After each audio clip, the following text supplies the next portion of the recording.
This is May 26th, and I'm Daniel Green. I'm 11 years old, and I'm Dan Green's son. And this is Nana, can you tell me the story about how you and Grandpa met? I'd taken my mother to the laundromat to do her laundry, and we had this. We were living in Portales, New Mexico, and we hadn't been there too long. I was in junior in high school, and my mother. We lived in kind of out in the country. Took my mother to the laundromat every so often to do her laundry. So I was on my way home.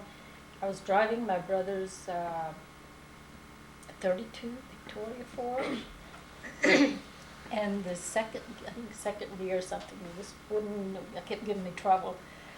So I killed the thing right in the middle of the road, and I got out to crank the car to get it started. And this man and his son came along. The son was fat, freckled, red-headed, freckle-faced. And so we got the car started. I went on home. He says, "How far do you live?" And I said, "Oh, about a mile or so out of town." And then he told his brother that night about it. He said, "Oh, I saw the prettiest girl. They said she had the prettiest legs." Of course, my dress was buttoned up the front, and so when I went to crank the car, the buttons it was unbuttoned. Anyway, so they got in the car and they started looking, and they drove out in the country, and they drove and they drove, and they never did find us.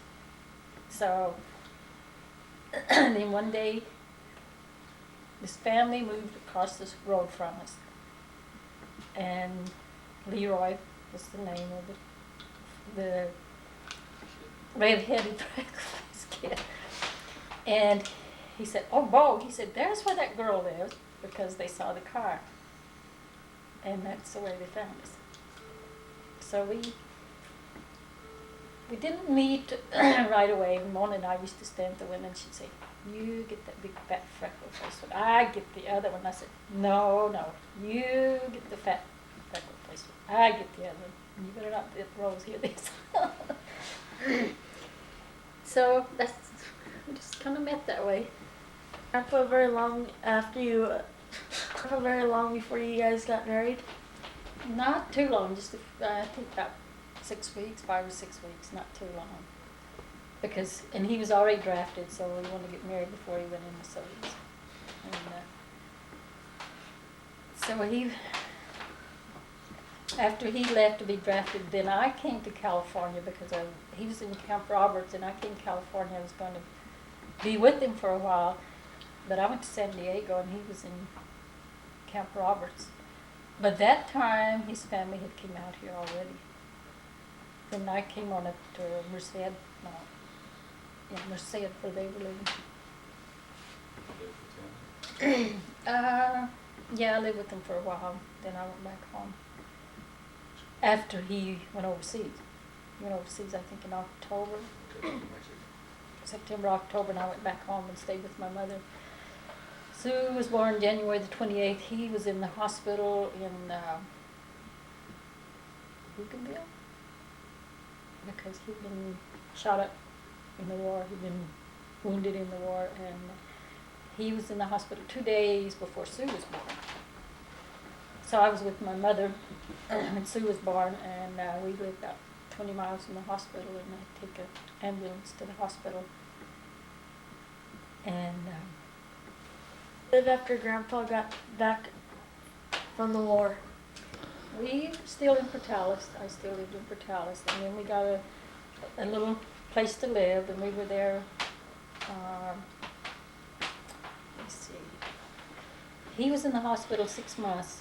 He got out of the hospital. Then he went to work for the Chamber of Commerce for a while, and I think it's about 3 or 4 months. Then we came to California because his folks were out here, and they said, "Come on to California." So we came out.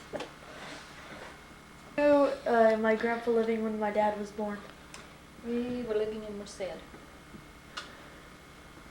And he was born June the 22nd. We were going to go out and berries that day, and I said, and my sister was with us, and I said, no, I'm not going to go pick berries because I'm going to have to go to the hospital before the day's up, so I'm not going to go pick berries. So they went and picked berries, and I made berry jelly the rest of the day. 8 o'clock we went to the hospital, 8:30 he was born.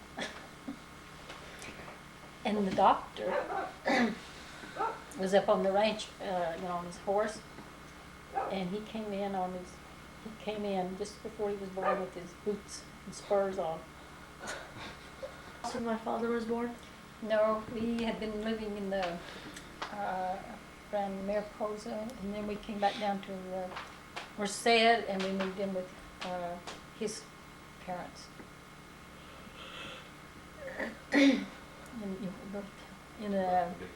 In a big church house. His father was a preacher, minister, and that was his church. So we lived in this big church house. Your dad was born. What would do after he got back from the war? Okay, when he went into just before he went into the war, he drove a dump truck for a construction company, and then from there, then after he got back, he worked for the Chamber of Commerce. Then we moved to California, and he worked for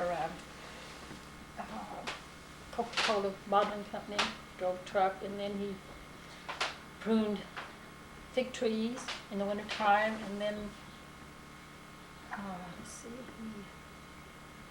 I think when Patty was born, or when your daddy was born, he was working at I think for Chevrolet company, mechanic. I think it was Chevrolet mechanic. And then because that's when the war was over. And then after that, we went back to New Mexico for a while again. And then we came back to Merced. And what did we do then? Then that's when we started working for different service stations, Patty was born. Just let me think. What was Grandpa's health after he got out of the war? Well, when he got out of the war, before he got out, he was 60% disabled. He was in the hospital for 6 months. And he was shell shock and malaria, dengue fever. So that kind of, he wouldn't work at a place very long, and then he'd go get another job. But when Patty was born, he was working at the Union Oil Station. I think he'd been there, I don't know how long he'd been there. And he was working there when Patty was born. Patty was born in Merced. And at that time, we lived in Langdon Villa. Before that, we lived in a trailer house across the street from Langdon Villa, and because he was a veteran, he got priority to get I guess you'd call them apartments. It's old army barracks that were made into living quarters because there was no houses after the war, and you couldn't find a house to rent.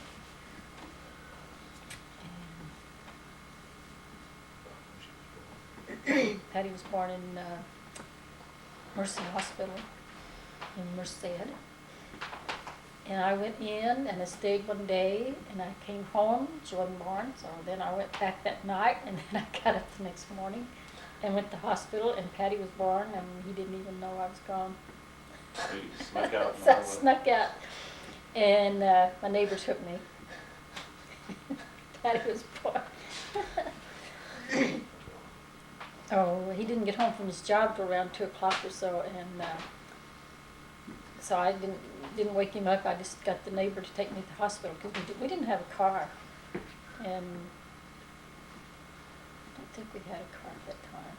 So she was born around 5:30 or so in the morning, and he got up and he got real worried because he thought I fell down or something. Well, I think Ben and Sue woke him up, and he was real worried. Thought I'd fallen or hurt myself somewhere, and then he went to the neighbors and they told him, got a baby girl. Live in the same place when Uncle Larry and Uncle Gary were born? Yeah, we lived in the same place the same place we lived when Pat was born. It was in Langdon Villa. And they were born March the 2nd, 1952. Twins. And then from there, they were about they were about 6 months old when we moved out to the range, Chamberlain's Range. And then when we went to Peru, they were about 1.5 years old. So, Dad left. yeah, and the dad left on Easter Sunday, wasn't it, of 1953. We followed. And then we didn't follow down until about November, I think, wasn't it?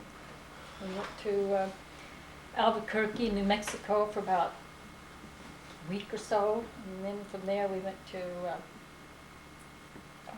we flew to Dallas, well, we went to Abernathy, Texas, we flew to Lubbock, we flew to Clovis in that little old plane, and then we went over to Lubbock, Texas. From there we took the plane to Dallas, Fort Worth, spent the night. Then from there we went to Miami, down to Havana, Cuba, and then to South America, then to Peru, Lima, Peru. Where your father was not there to meet us. He slept in. He came down the day before. He forgot.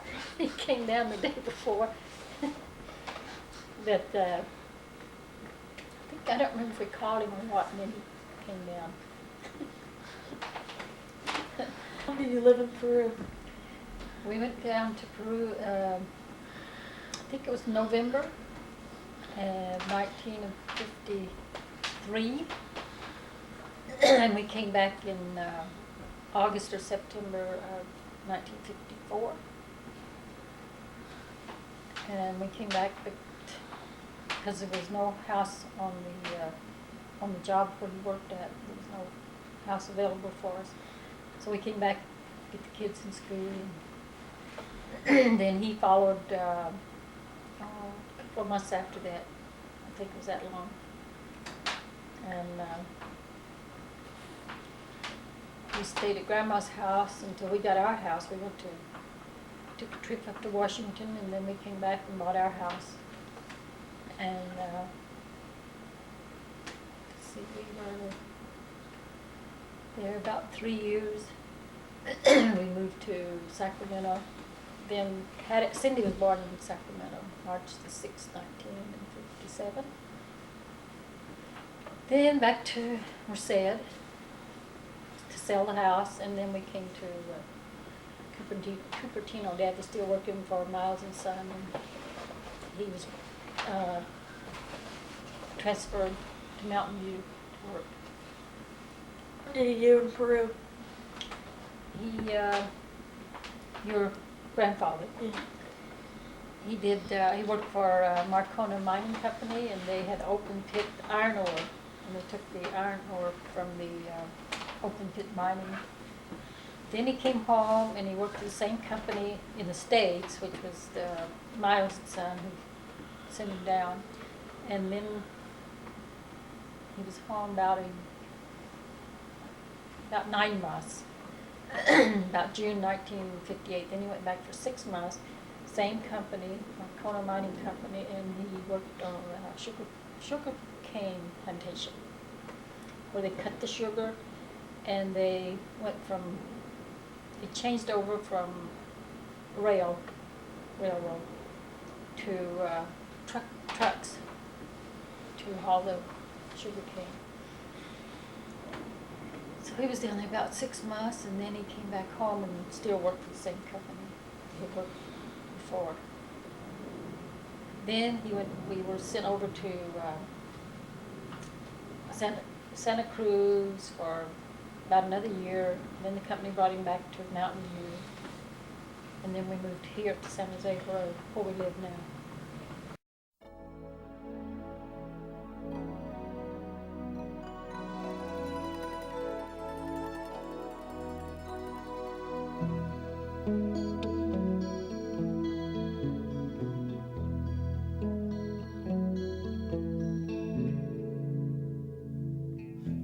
me she is a beauty queen. I love to watch her on the screen in our home movies. And when she sings around the house, she's got a voice that knocks me out. She's my favorite singer. But you won't see her on TV or hear her on the radio. Worldly fame is not her aim, and she's the first to let you know she wants to be a homemaker. It's her dream to raise a family and give her love to just one man. And I thank God it's me. I'll never underestimate her, 'cause she could take this world and turn it on. But she takes her love and makes our house a home.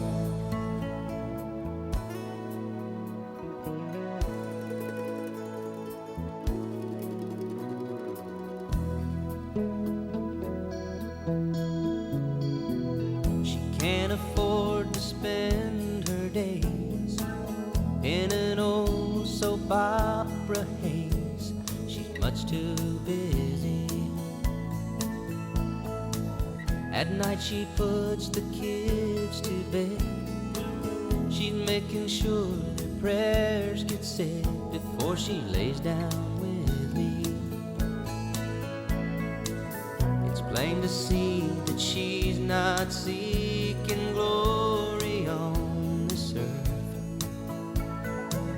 'cause she believes in honesty and the joy of giving birth. She wants to be a homemaker. It's her dream to raise a family and give her love to just one man. And I thank God it's me. I'll never underestimate her, 'cause she could take this world and turn it on. But she takes her love and makes our house